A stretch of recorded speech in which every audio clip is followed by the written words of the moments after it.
দীর্ঘদিন আবেদন নিবেদন করে কোনো কাজ হয়নি। অবশেষে আর প্রশাসনের জন্য বসে না থেকে নিজেদের উদ্যোগে আস্ত একটা সেতু তৈরি করে ফেললেন স্থানীয়রা। নড়বড়ে বাঁশের সাঁকো নয়, কংক্রিটের পাকা সেতু।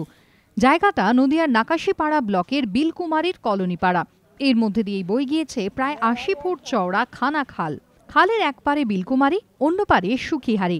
এতদিন ডিঙি নৌকো দিয়ে খাল পার করতেন আশেপাশের এলাকার প্রায় কয়েক হাজার মানুষ।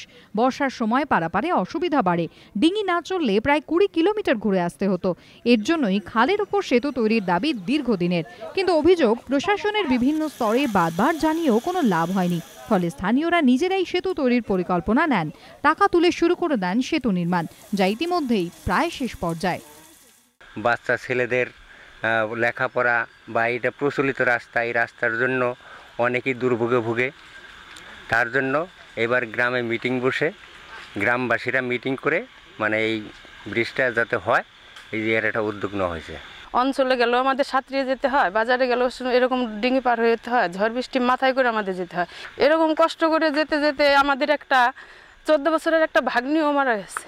সবাই মিলে মিটিং করে বলেছি এবার আমরা যত কষ্টই হোক, আমাদের উপর থেকে কোনো সাহায্য দিচ্ছে না, আমরা নিজেরাই কষ্ট করে এই ব্রিজটা দেব, চাঁদা তুলে ব্রিজটা করব।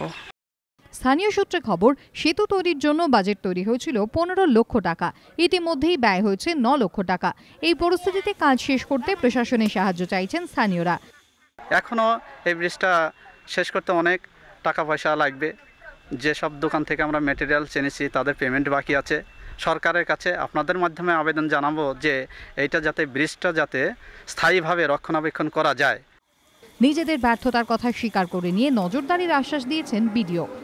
গাড়ির লোডিং, যে কত গাড়ি চলাচল করবে, কে চলবে, সে বড় গাড়ি না ছোট গাড়ি, সেরকম একটা সমস্যা নিজের চোখে পড়েছে। এছাড়া পড়েছে কোনো সয়েল টেস্টিং হয়নি। তার জন্য আমি চেষ্টা করছি যে আমার ঊর্ধ্বতন কর্তৃপক্ষ, জেলা প্রশাসনের কাছ থেকে কিছু টেকনিক্যাল সাপোর্ট নিয়ে কাজটা আরও একটু ভালো কিছু করে দেওয়া যায়। কেন রবার্ট ফ্রস্টের কবিতার লাইন উদ্ধৃত করে বলাই যেতে পারে, যে রাস্তায় কেউ যেতে চায় না, তুমি সেই রাস্তায় বুক উঁচিয়ে হেঁটে যাবে। কঠিন রাস্তায় হেঁটে নাকাশিপাড়ার বাসিন্দারা সেটাই প্রমাণ করে দিলেন। প্রদ্যোৎ সরকারের রিপোর্ট, এবিপি আনন্দ, নদিয়া।